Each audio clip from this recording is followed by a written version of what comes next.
Hi, everybody. See, we have a little bit of a lighter crowd today. It's all good.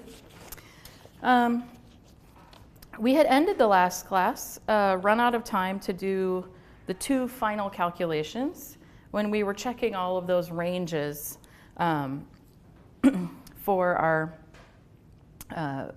modified Goodman criteria for non-zero mean stress. So I just want to write down those final numbers so that you have them.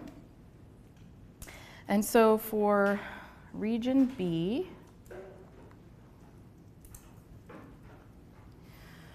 we came up with a diameter for that bar of 0.87 inches. All right, so we plugged in the numbers, the maximum moment and our fatigue strength, and took the cube root and all of that based on the specific failure criterion that we identified for that region. And so, okay, that makes a lot of sense. So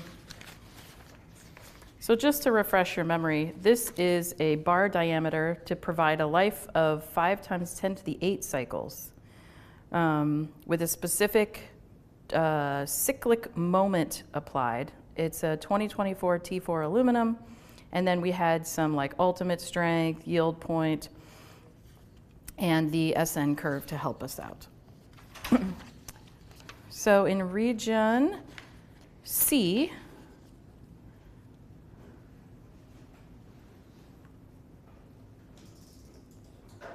we calculated, let me just go through and recall, we didn't quite get to this part.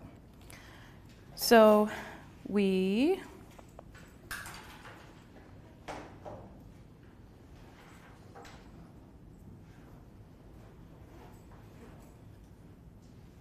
let me just make sure I have the right one.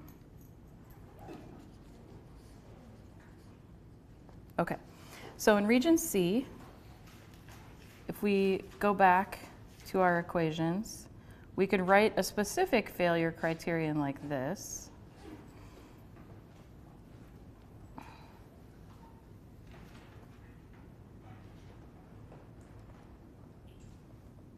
Okay, so region C is a positive mean stress, but not at the extreme upper limits. So if we take the equations that we had from sort of the generalized chart and plug in our stresses, this is what we would get. And then if we solve that, if we put in our moment here, right, which was this moment mt times 16 divided by pi d cubed. If we put that in there and then solve for d, again, we come up with d is cube root of an expression that has some similar terms as we had before. So 8 times the square root of 3 times 1 plus r times the moment, and that would be the maximum of that moment, divided by pi times the fatigue strength. And then all of that is under the cube root sign. And so for that, we come out with 0.95 inches. So from the first value, right, we had 0.87 inches, now we have 0.95. And so if we have to have a value of 0.95, then that supersedes the smaller value, right? So if we're in region C and we need this larger diameter to survive those 5 times 10 to the 8 cycles, then we clearly need something larger than 0.87. Question over here? What's R? Oh, R is a ratio that kind of came out of that modified Goodman criterion, and I believe it's a ratio of the ultimate strength and the fatigue strength. And I don't remember if it's which one it is. Give me one moment. Yes, it is the fatigue strength divided by the ultimate strength.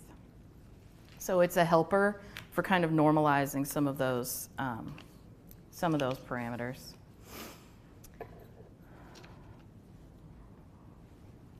All right, and then the last region that we have to check is region D. And this is like the really high mean stresses, far above 0. And so we could write a much simpler failure equation. So it's just square root of 3 times the absolute value of tau max greater than or equal to the yield stress. And if we plug in for tau max, come up with a very simple expression for D, cube root 16 square root 3 mt max divide by pi times the yield point. All right, that's all under the cube root, and we come up with 0.82 inches.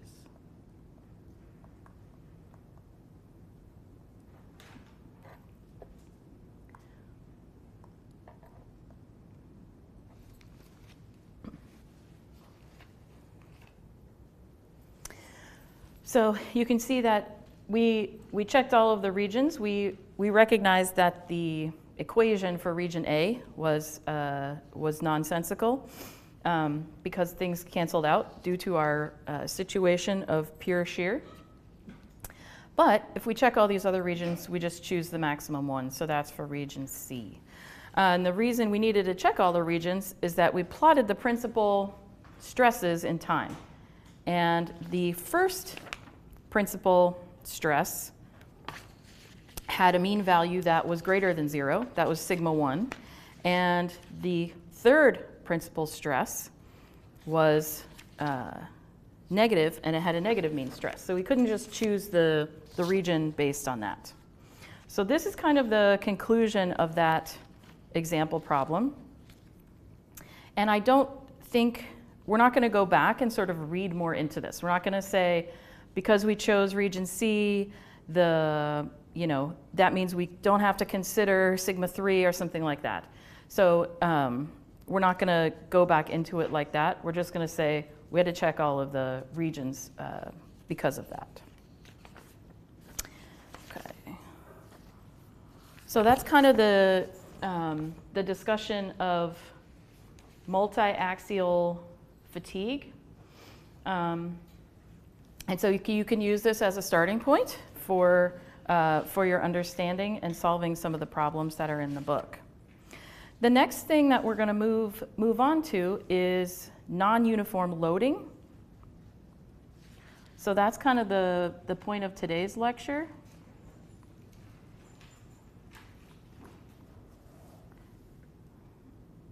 And so what I mean by non-uniform loading, because this is a very general term, is that the stress amplitude changes over time. So I gave an example of a mechanical component going on some mission. And the mission stress in time had some sort of values like this, right, for each mission. And I said maybe this represents like a takeoff, and then some time in flight, and then a landing. And so the stress amplitude, the stress in time looks something like this. And I use this as motivation for non-zero mean stresses, right? I said, okay, this region has a mean stress that's negative. This region has a mean stress that's positive. And so now we sort of have accounted for those. That said, this particular curve also has different magnitudes of the stress reversals at different points in time. So you can think of this as a spectrum of loading. And so we're going to think about that today. I want to motivate the lecture with an example problem because I find that that's really helpful in sort of knowing what the problem is before we just start launching into here's some new understandings. And so this comes from chapter 8. And this is one of their example problems of using the ideas. So here's what it says. It says, consider the problem of designing a solid circular link. So, okay, it's another beam made of 4340 steel heated to a hardness of Rockwell C35. So that just gives us a background on the properties. The link is to be subjected to a spectrum of axial loads, and it is desired to design a member for 99% probability. So here's our problem, right? So we have a cylindrical beam like this, and it's going to be subjected to axial loads. That's all we know so far.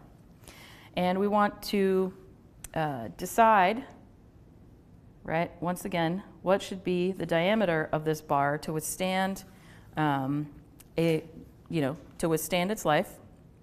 So it says it gives us the SN data. So I'm not going to plot that right now. And it says the actual link is to be subjected to the following spectrum of completely reversed loading during each duty cycle. Okay. And it gives a chart. So it says the first cycle, duty cycle, right, is going to have a region A that's going to have a loading of 22,000 pounds for 1,200 cycles. Okay, so far so good, right? We don't know what the diameter is, but that'll determine what our stress is going to be. But we do know that the load, the force, is actually 22,000 pounds. We can say it's tensile since it doesn't say that it's negative. Oh, it says it's completely reversing, right? So it's positive and then negative. So I'm going to draw some arrows right here on that load. So that's our load here. Right? And it goes 1,200 cycles. And you might think, well, why are we studying that? We're in the chapter on high cycle fatigue, and that is anything sort of, about 10 to the 4 and above that the equations apply to. Well, that's just the first segment. Okay, so it does become a high cycle fatigue problem if you consider all of the segments. So the second segment, we'll call it B, is going to be 12,000 pounds for 7,000 cycles. And then the third segment is going to be 6,500 pounds for 50, let me just make sure I get this right. I think it's 50,000 cycles.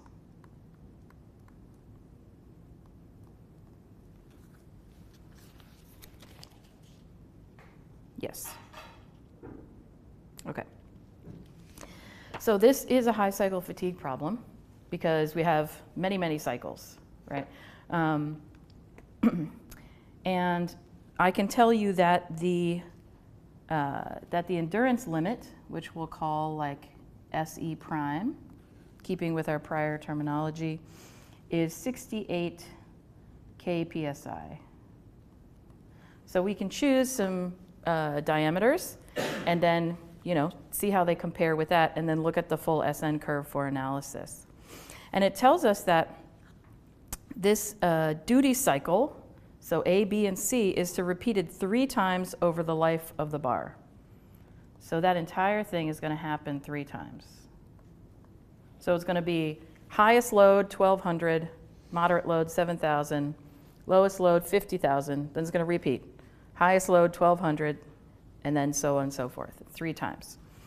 So we want to choose a diameter for which the bar will survive, okay? Okay, 3 times.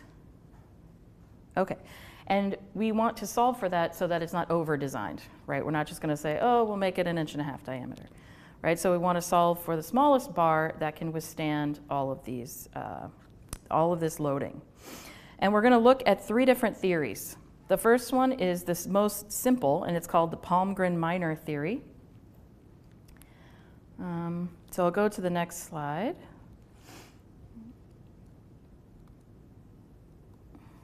These are names, right, of researchers that worked on this in the early to mid 1900s.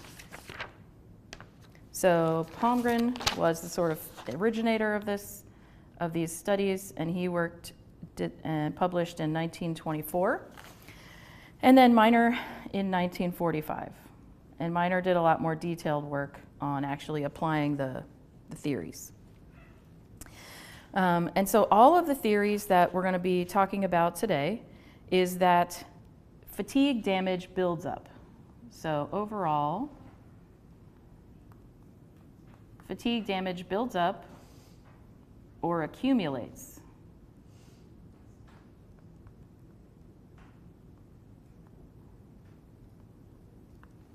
And so our bar that we're studying with those 3 different segments repeated 3 times is going to have some damage accumulation over that. But we don't know how much damage each segment will accrue to see if it's going to last a full lifetime.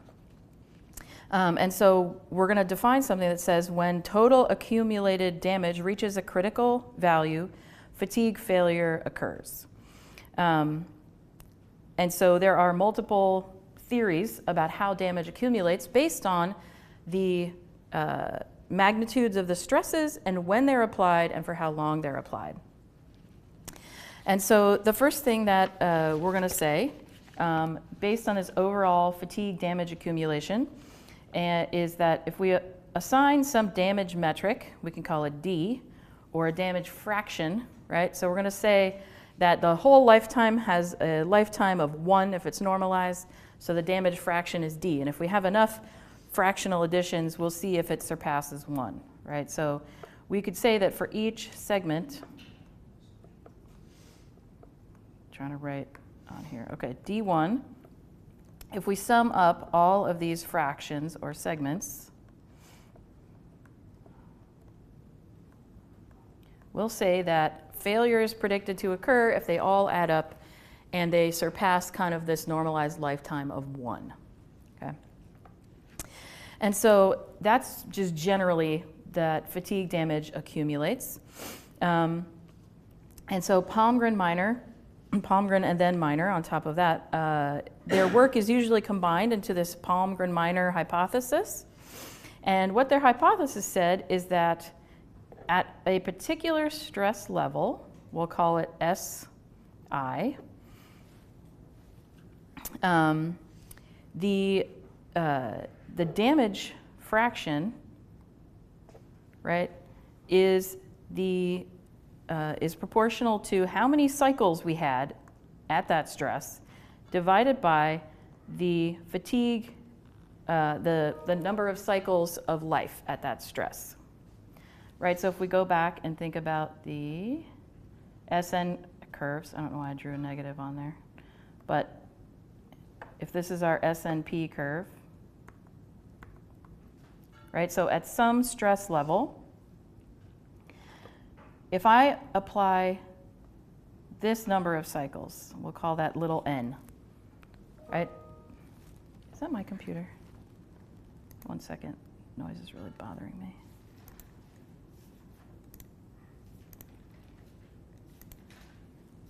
Nope, not me. Okay.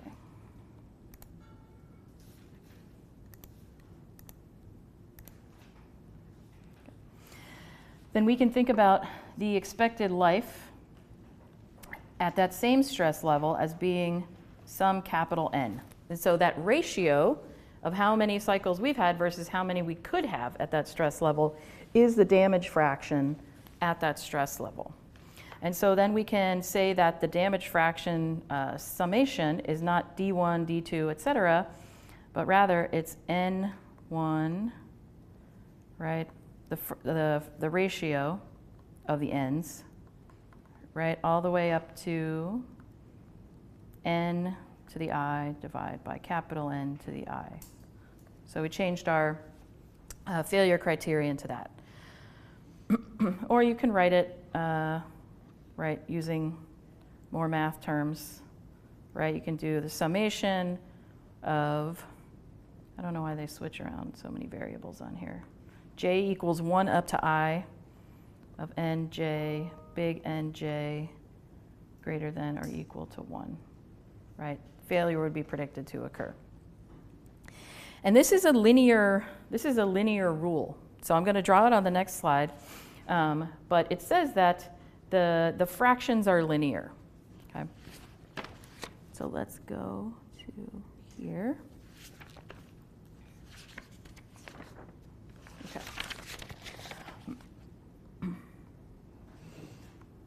So now if I draw a plot of our cycle ratio, n over n, and then I have our damage fraction here.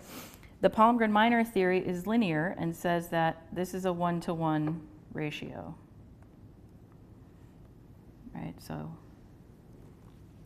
when I start at some stress level, when I start applying a load, I basically move up this line. So I move up the line. And then if I keep going at some other stress level, then I'll continue to accrue damage. Right? And then maybe a different stress level, and I'll accrue damage. And then once I reach 1, I would expect the component has failed. It's experienced a fatigue fracture. And so this is one way to think about things. And this can be very helpful because you can say how much life is left in something, right? If we know that there is a summary up to 1, then we can just add a bunch of different cycle ratios together to see how much life is left. I don't know why I wrote an N here. Okay. Yes? Does it only depend on the number of cycles and not the load applied? So this Palmgren-Minor theory does not depend on the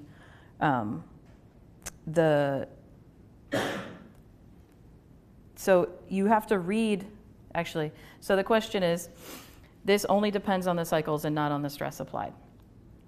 This does rely on the stress that's applied as read off of that SN diagram, right?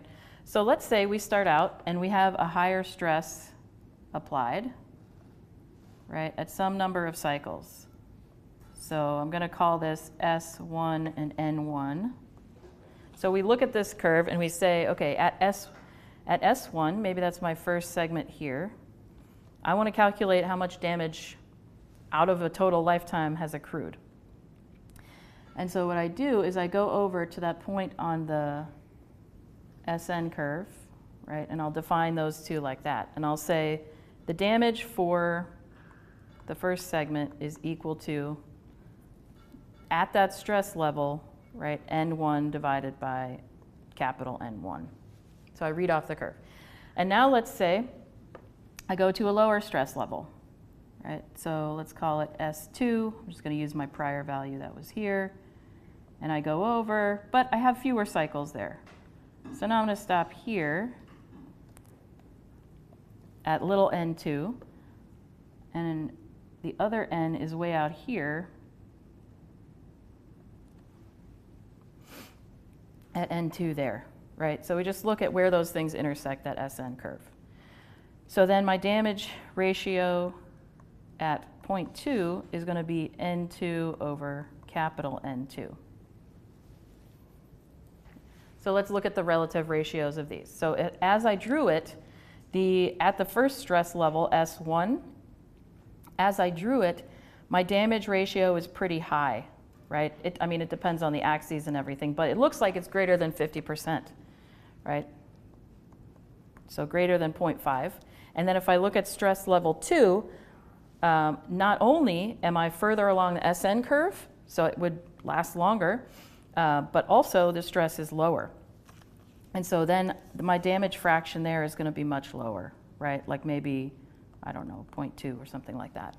So then I can say, okay, if this part is continued to be used, then I've got maybe like 0.5 and 0.2. 0.7, so I have about 30% of its life left. Question?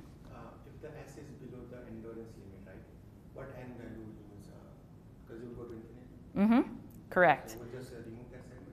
We just remove it, yes. But I'll show you why I remove it. So the question is, what if we had a stress that's below the endurance limit? That does not accumulate damage, according to this theory, right? So if I go out here, it doesn't matter how many cycles I go, let's say N3, there is no capital N3. Capital N3 is infinity.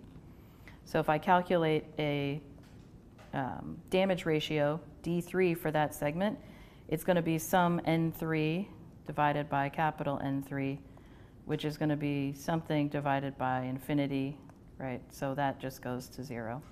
So it doesn't contribute to any damage.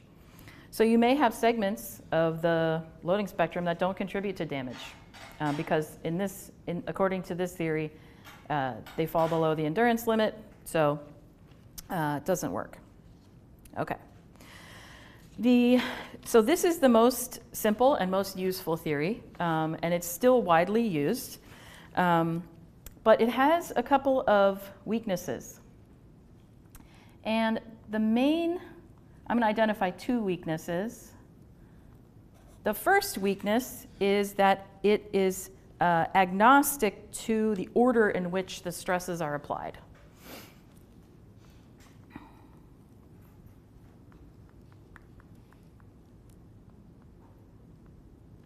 Right? So you could apply a low stress first, then a high stress, then a low stress. That would be the same in this theory if you applied high, then low, right? The combination of those things in time is not important. All that matters is how their damage ratios add up. The other weakness is that it's linear, right? That's a strength for its simplicity, but it's a weakness because it doesn't describe real data quite as well. And so there is one theory that's introduced in the book to deal with this, and it's called the Markow-Starkey cumulative damage theory.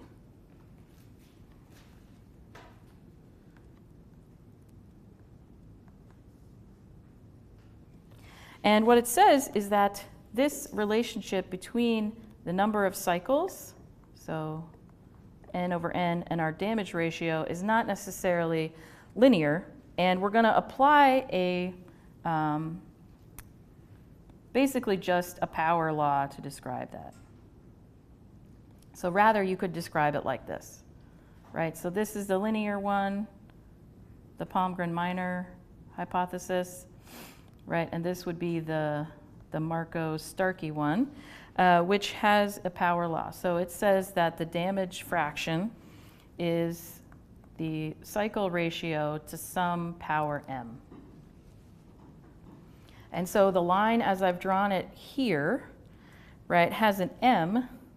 That m for this line, which I'll highlight,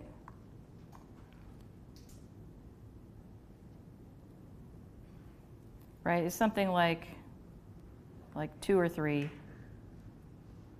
2m3. Okay, so that can describe that sort of relationship. You can also have different theories in which the line goes up like this, or different observations, I should say, of data where the line goes up like that. And so the damage accumulates either faster or slower than a linear system. Okay? There's some subtleties with this, but generally in the book, it describes the idea that if the stresses are increasing, right, throughout the damage, then you get a lifetime that's shorter than you would have expected. So instead of it failing at d equal 1, it would fail at something like d equal 0.5. So it's kind of unexpected. Right? And then in the opposite sense, that's true as well. If you start with the highest stresses and then you tail off, then instead of d equal 1, you might get a longer lifetime. You might get like 1.5. That's what would be observed in an experiment.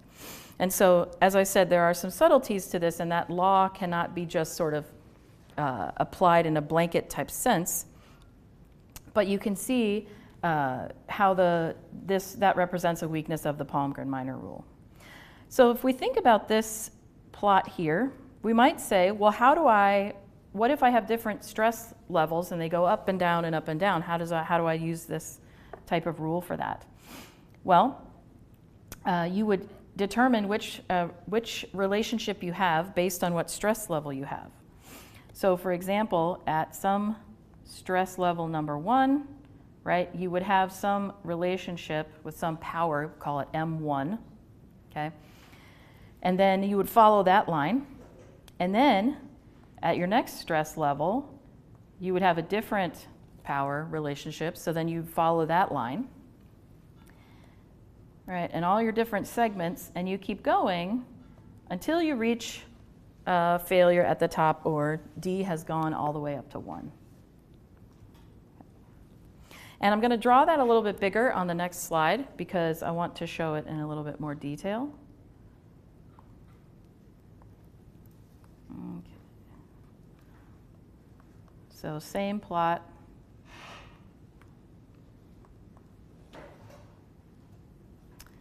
Okay.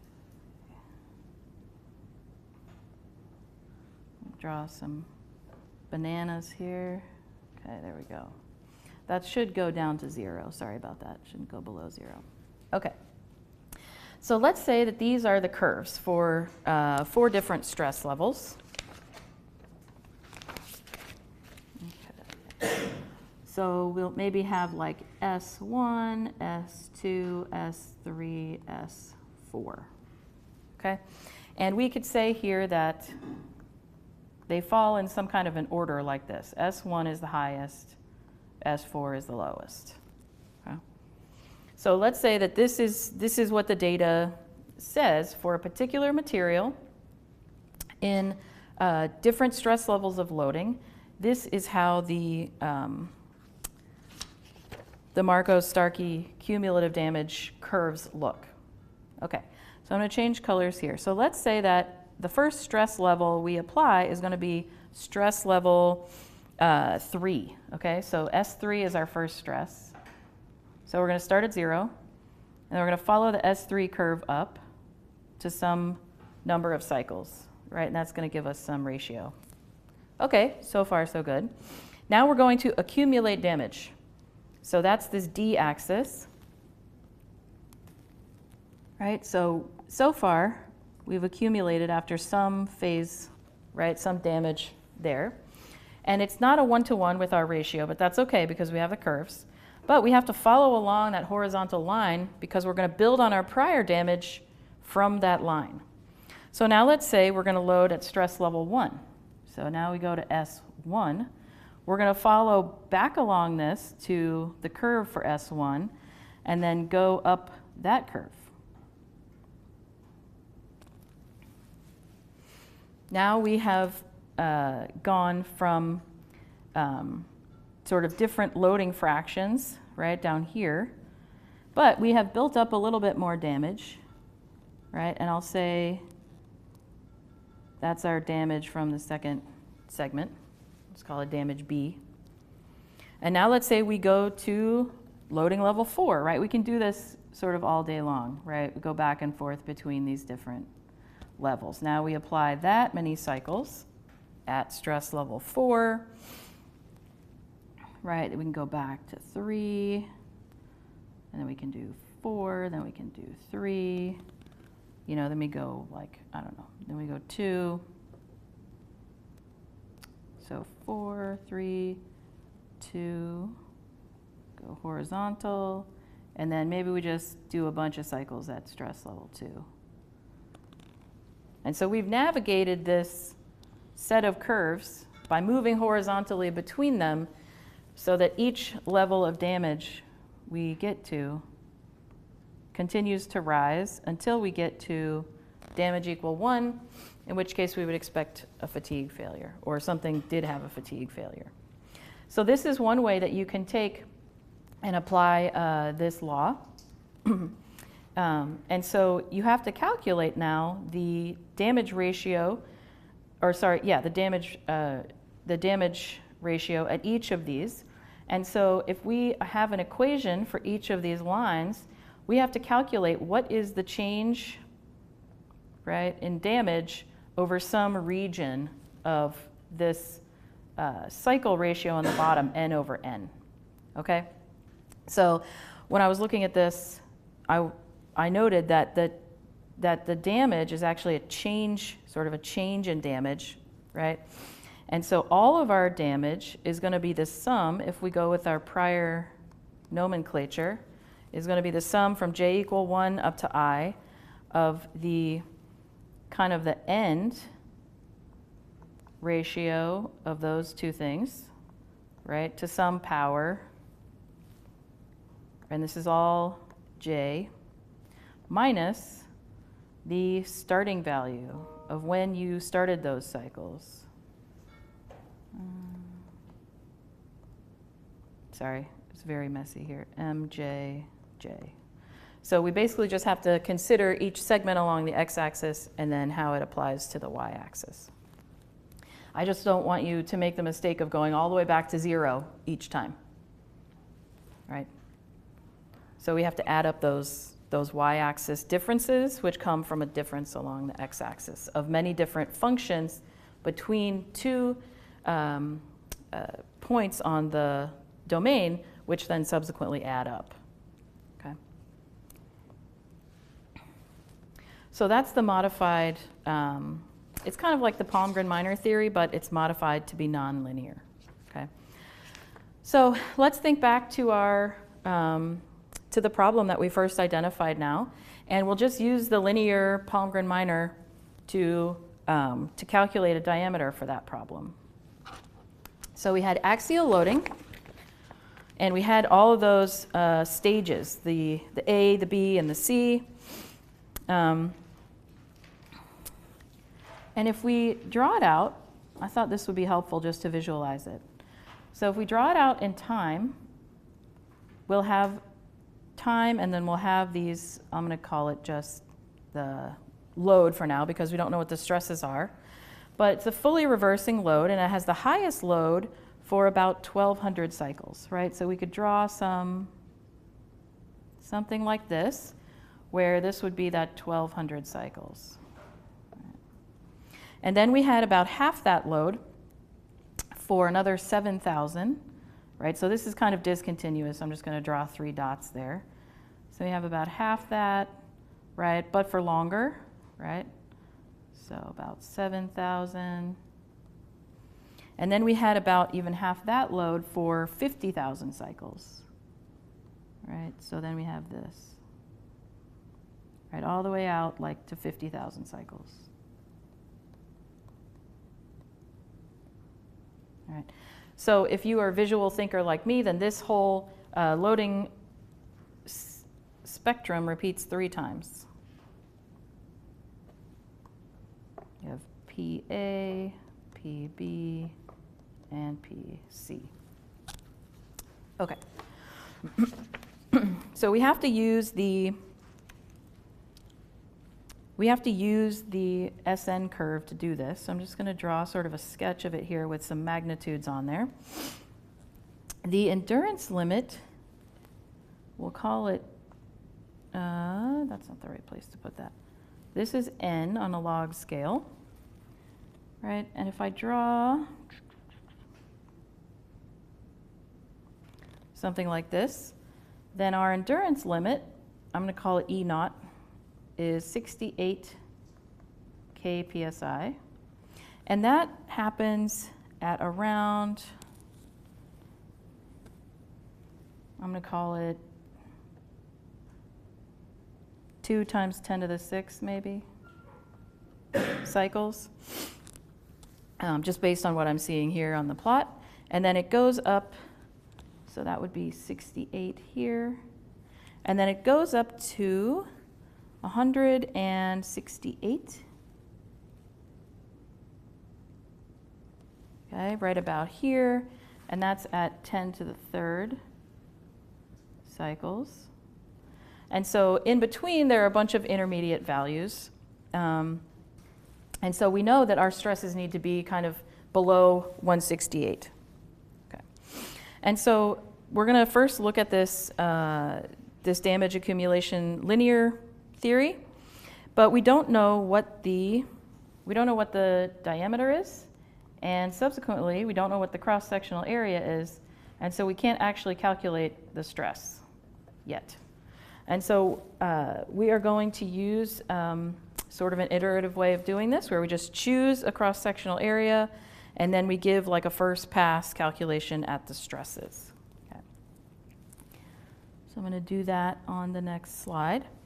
So we can call the stress in the first phase is going to be the load, right, divided by my area.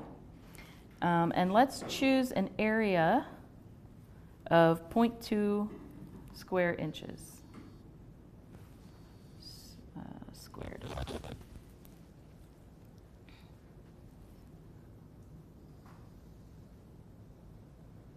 Okay, so if we do that, our load was 22,000 pounds, 22,000, right, divide by 0.2 inches squared, we're going to get 110 kpsi.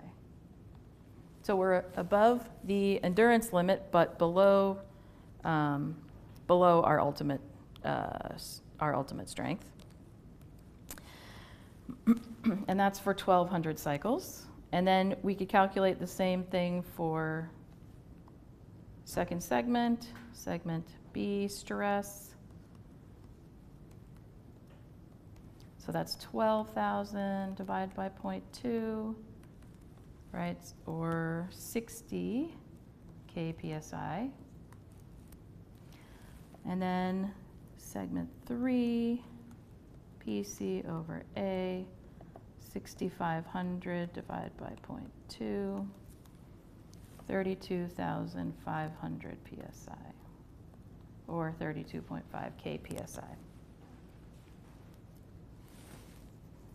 Okay, so let's do that, and this is repeated now 3 times. So let's calculate the cumulative damage and see what we come up with. So we're going to make a chart. It's going to have our load level, so A, B, C. It's going to have the stress that we just calculated. All right, so I'm going to write 110, 60, 32.5. All right, and then from the SN curve, I'm going to write what is the number of cycles it would be expected to last at that load level. Okay, so we said that actually our endurance limit was 68. So we have chosen a sufficiently high area that those two are expected to not contribute to the accumulated damage. It's just that first stress level that does. So if we go back and interpolate, then we can find that we would expect that to last 55.5 times 10 to the third cycles. Okay, 5 minutes. And infinity for the other ones. And then for each, right, at each of these different load levels, we had different number of cycles, n. So the first one we had 1,200, and then 7,000, and then 50,000. But this was repeated 3 times, right? And so that's not the total number of cycles we have for each one. And in this linear rule, doesn't matter the order. So we're just going to sum them all. So I'm going to say there's a total for each load level. The first one, 3,600. The second one, 21,000. Third one, 150,000. Okay. And then we'll calculate n divided by n, which is the same thing as our damage ratio. So n divided by the little number n, 3,600, divided by the number of cycles we would expect it to last, we get a really tiny ratio here, 0.065. And then the other two are 0. They don't contribute to the damage at all. So if we sum all of those, then our total damage for this cross-sectional area is 0.065. It's just the summary of that last column, right? So it's really like not very much damage at all. Yeah. And so this thing is over-designed. So we chose a cross-sectional area that's too high. So now for the next iteration, we're going to drop the cross-sectional area and then make the same plot again. So I'll go to the next slide. So load A, B, C. And instead of choosing an area of 0.2, let's drop it a little bit. Let's choose 0.15 inches squared. Okay. So if we do that, we get higher stresses. So instead of 110, we get 146.7, and these are in kpsi for our first load level. And then we get 80, and then we get 43.3.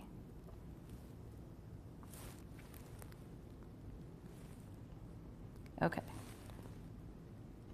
So we go back to the SN curve, and we say, are any of these below our endurance limit? Yep, the last one. So we still don't have any damage accumulation from those 50,000 cycles at the lowest stress. So okay, good, that doesn't matter. We just have to check the other ones now.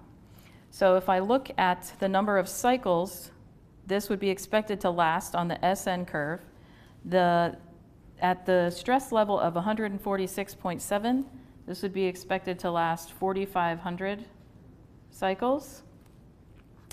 And at 80 kpsi, it would be expected to last 445,000 cycles. Okay, so we're getting a little bit longer life now. So there's going to be some damage accumulation. We have the same number of cycles that we had before. So 3,600, 14,000, and 150,000. So then our ratio,